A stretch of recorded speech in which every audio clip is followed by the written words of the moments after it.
chụp thôi làm ra sai thôi vì mình ngay bắt Cho nó sai được là mình cho nó được chuyện. Và vừa mới cho nó tài này.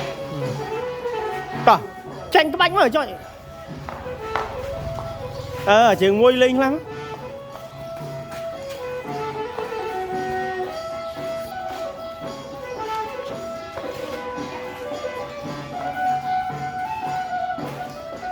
Anh đang mày cho hóa mà mình đang cho hóa kia kia nó hen cho hóa mấy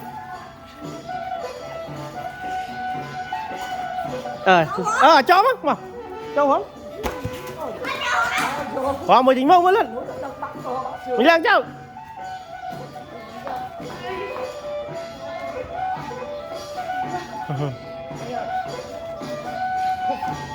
bánh nhẹ môi mà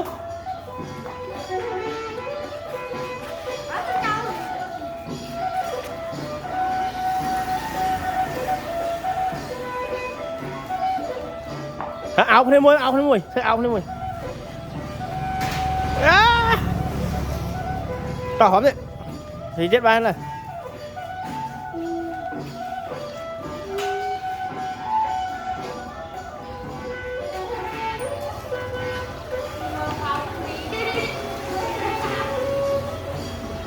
khích khói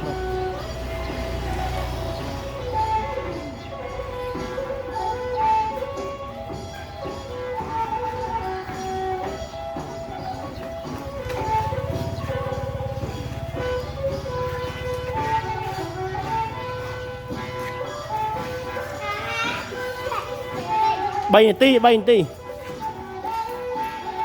bót đã che hóa mất rồi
chụp thôi làm ra sai thôi vì mình ngay bắt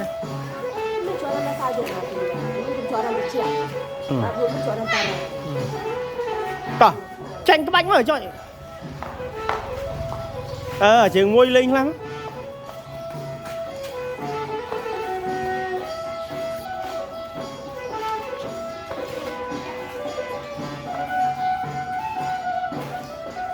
Anh đang mày cho hóa mà mình đang cho hóa kia kia nó hen cho hóa mấy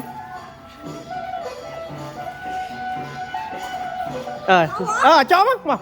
cho hóa mới tính mông mới lên mình đang cho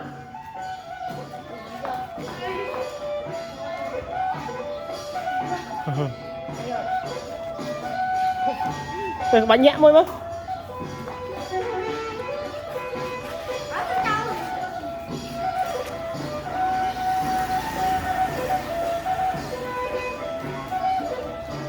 áo lên môi thấy áo lên môi tao hóm đấy thì chết ba này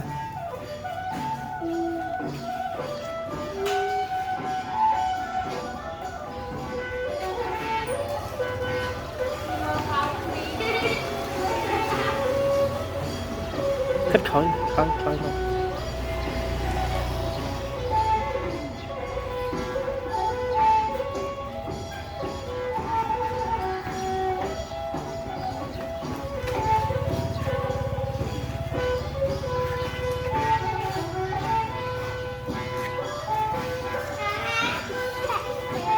bay tí bót đã che hóa mất rồi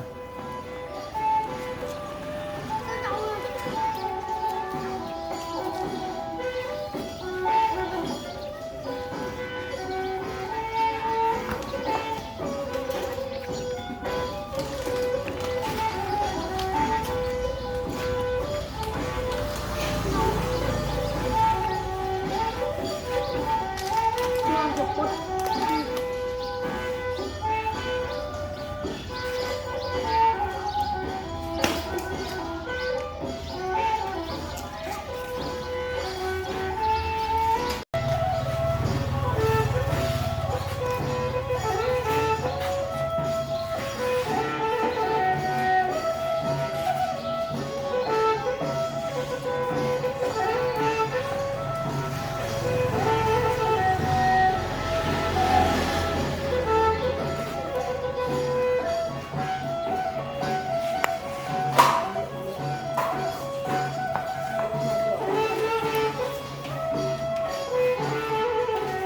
cho năm ra sai cho vì mình ngay bắt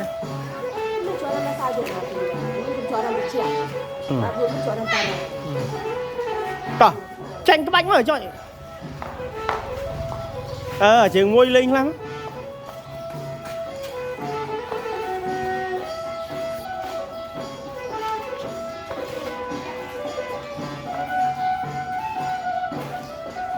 Đang phải cho hóa mà mình đang cho hóa kia kia nó hen cho hóa mấy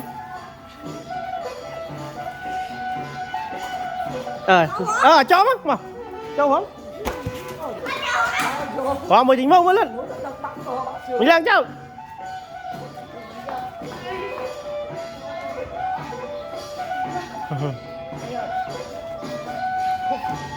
bánh nhẹ môi mà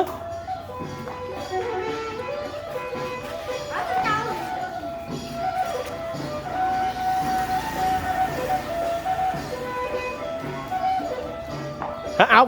lên môi thấy áo lên môi tỏ hóm đấy thì chết ba này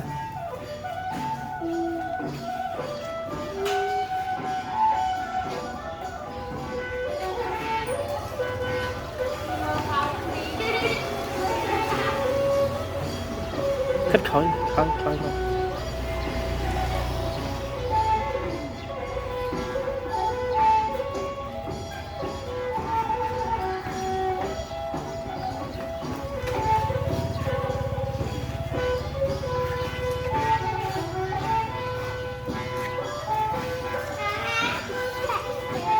bay tí bót đã che hóa mất rồi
chụp cho năm ra sai cho vì mình ngay bắt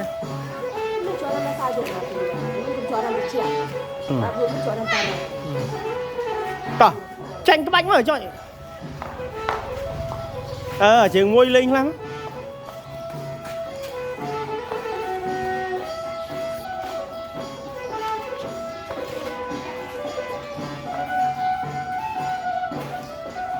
Đang phải cho hóa mà mình đang cho hóa kia kia nó hen cho hóa mấy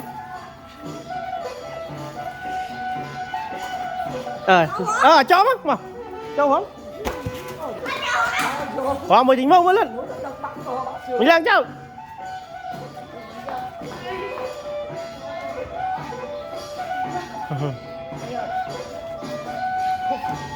bánh nhẹ môi mà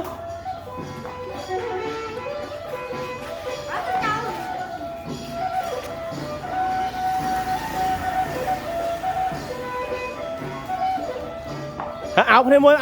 thấy áo lên môi tỏ hóm đấy thì chết ba này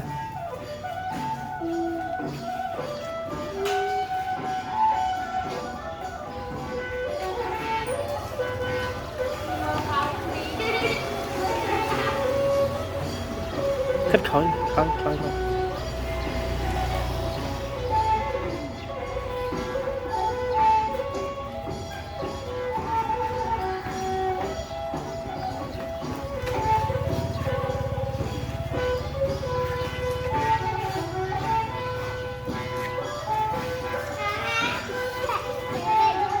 bay tí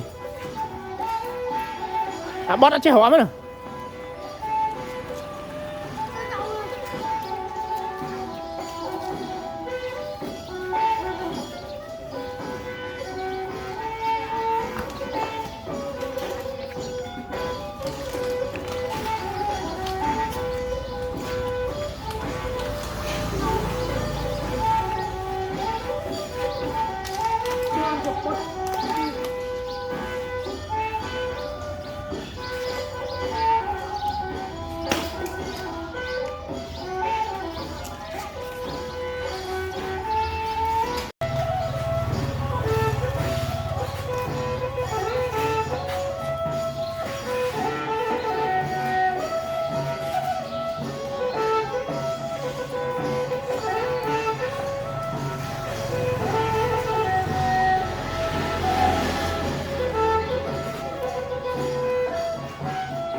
sụp xuống nằm đá sai cho vì ngay bắt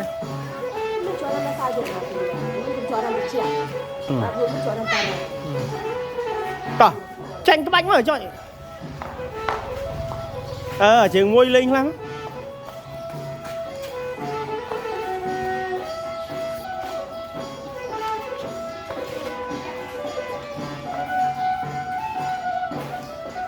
anh đang mày cho hóa mà mình đang cho hóa kia kia nó hen cho hóa mấy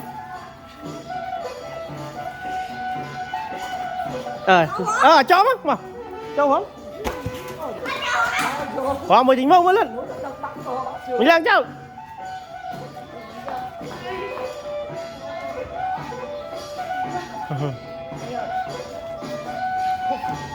bánh nhẹ môi mà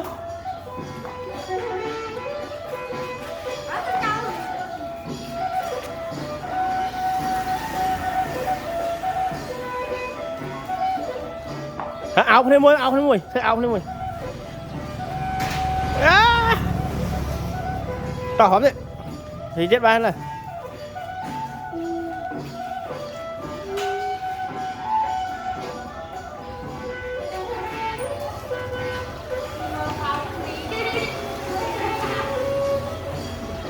khích khỏi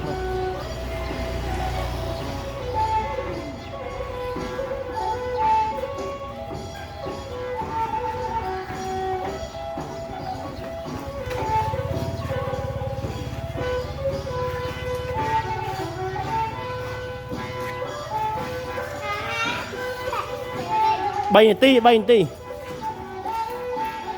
à bót đã chơi hóa mới nè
sụp xuống nằm đá sai cho vì ngay bắt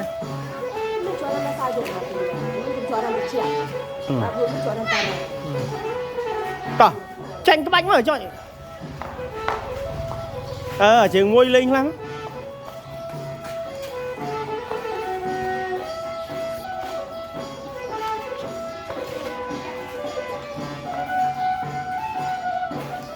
anh đang mày cho hóa mà mình đang cho hóa kia kia nó hết cho hóa mấy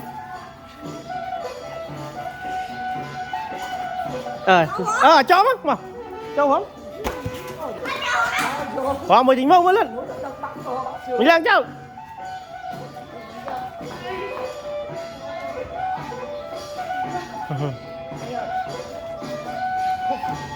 bánh nhẹ môi mà